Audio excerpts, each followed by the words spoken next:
Hello বন্ধুরা, welcome back to our channel.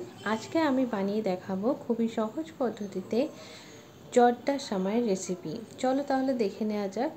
সবার প্রথমে আমি একটা পাত্র নিয়ে নিয়েছি, তার মধ্যে দিয়ে দিলাম রিফাইন অয়েল, আর এর মধ্যে আমি দিয়ে দিচ্ছি 1 চামচের মতো ঘি। এই রিফাইন অয়েল এবং ঘি একসাথে মিক্সড করলে এটার টেস্টটা কিন্তু খুব ভালো হয়, স্মেলটাও কিন্তু খুবই ভালো হয়। তো এরপর আমি এর মধ্যে দিয়ে দেবো সামাইটা আমি প্যাকেটের মধ্যে আগে ভেঙে নিয়েছিলাম, 2 থেকে 3 ইঞ্চি মতো সাইজের ভেঙে তারপরে এর মধ্যে আমি এটা দিয়ে দিলাম। তোমরা যতটুকু সামাই করতে চাইবে পরিমাণ মতো দেবে।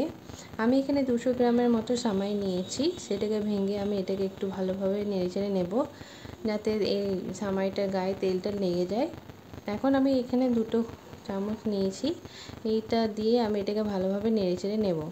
আর এই প্রসেসটা করার সময় কিন্তু গ্যাসের ফ্লেমটা একদম লো ফ্লেমে রাখতে হবে। এইভাবে সামাইটাকে একটু ভালোভাবে নেড়েচেড়ে নিতে হবে যাতে তেলটা পুরোপুরি এই সামাইয়ের গায়ে লেগে যায়। এবং সামাইটা যদি এইভাবে নাড়াচাড়া করা হয় তাহলে কিন্তু সামাইটা পুরো ঝরঝরে হবে, একদম দানা বেঁধে যাবে না। সেই জন্য এটাকে লো ফ্লেমে রেখে একটু ভালোভাবে নেড়েচেড়ে নিতে হবে, খুব ভালোভাবে যাতে তেলটা চারিদিকে ছড়িয়ে যায়। এটা খুব সাবধানবশত করতে হবে যাতে সামাইটা পড়ে না যায় এবং পুড়ে যাতে না যায়, সেই জন্য একদম লো ফ্লেমে এটা করার চেষ্টা করবে, তাহলে দেখবে তোমাদের সামাইটা কিন্তু পুরো ঝরঝরে হবে। খুব বেশিক্ষণ ধরে এই প্রসেসটি করার প্রয়োজন নেই, আমার এই প্রসেসটি করতে 5 মিনিট সময় লেগেছে। যেহেতু সামাইটা ভাজাই ছিল প্যাকেটে, তাই আমি এটাকে খুব বেশিক্ষণ ধরে ভাজিনি। এখন আমার এটা পুরো ভালোভাবে রেডি হয়ে গিয়েছে, তেলটা পুরোপুরি গায়ে লেগে গিয়েছে। এখন আমি এর মধ্যে দিয়ে দিলাম 2টো এলাচ, আর এর মধ্যে কিছু ড্রাই ফ্রুট দিয়ে দিচ্ছি, কাজু কিশমিশ, আর এখানে নারকেল কুচানো ছিল সেগুলো আমি এর মধ্যে দিয়ে দেবো।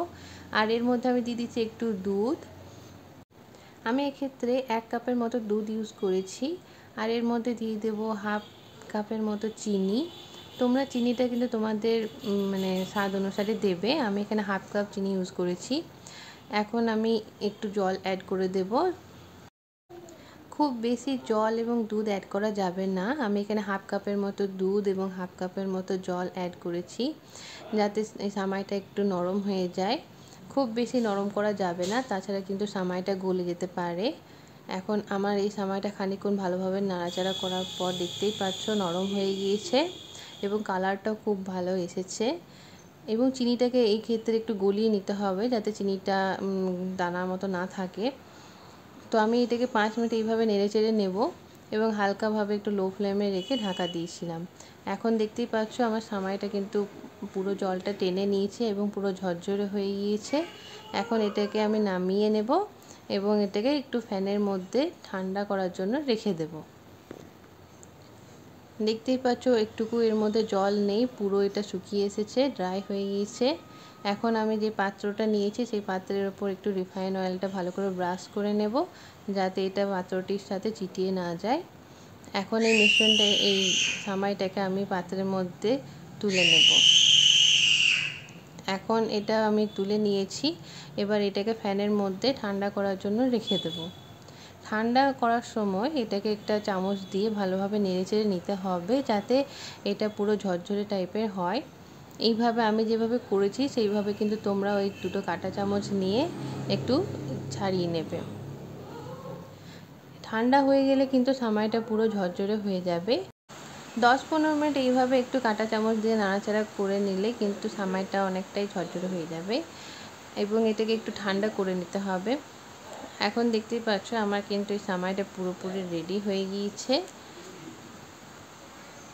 আমার এই রেসিপিগুলি যদি তোমাদের ভালো লেগে থাকে তাহলে কিন্তু অবশ্যই লাইক, কমেন্ট এবং সাবস্ক্রাইব করতে ভুলবে না।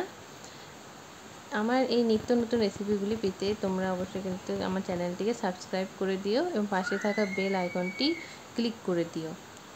ভিডিওটি পুরোটি দেখার জন্য কিন্তু অসংখ্য ধন্যবাদ।